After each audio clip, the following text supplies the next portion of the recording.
जय श्री जगन्नाथ। झील मोर पलैला कालिया दर्शन करने पुरी तो पुरी नहीं आसला महाप्रसाद फेणी ता सहित माँ महालक्ष्मी पद्मफूल तो मु महाप्रसाद टी खाई नहीं थी। पद्मफूल देखी मत बहुत खुशी लगी माँ पद्मफूल केते बढ़िया लगुच देखूँ।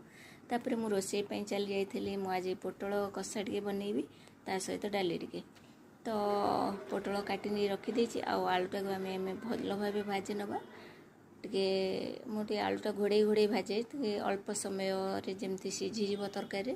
तो घोड़े घोड़े मुझे आलू भाजी नहीं देखूँ। तापर मुझे तेल पोटल को भाजी नौचे भलसे तेले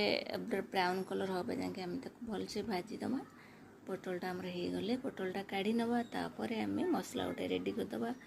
नॉर्मल जमती मसला आमर टमाटो पियाज रसुण अदा सब ग्राइंडिंग कर कड़े तेल देकी से किसी मसला पकई जोटा कि डालचीनी आउ गुजराती तापर सी जीरा टे फुटे से जो टमाटो काटी पकई आग जारी कहीं टमाटर फ्लेवरटा भल आस मुझे आग जारी देली से मसला मुझे जो बटा मसलाटा को पकई तापर किसी गुंड मसला पकई कौन चिकेन मसला आ हल्दी गुंड काश्मीरी चिल्ली मुझे जमा नहीं कहीं आमर ए देवी अमूल देवी तापर काश्मीरी चिल्लीर आवश्यक नहीं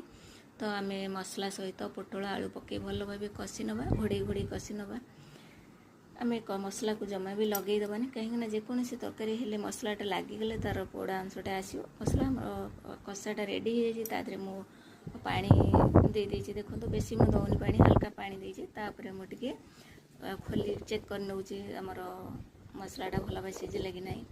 आम मसलाटा सीझी आसला से आम कौन करवा टिके अमूल कौन करवा गोलैकिना देदेबा तापर अमूल गोलाटा मुझे देखनी तो आपण मैंने गोले ने भिडियोटी केमती लगे निश्चिंत कमेंट कर।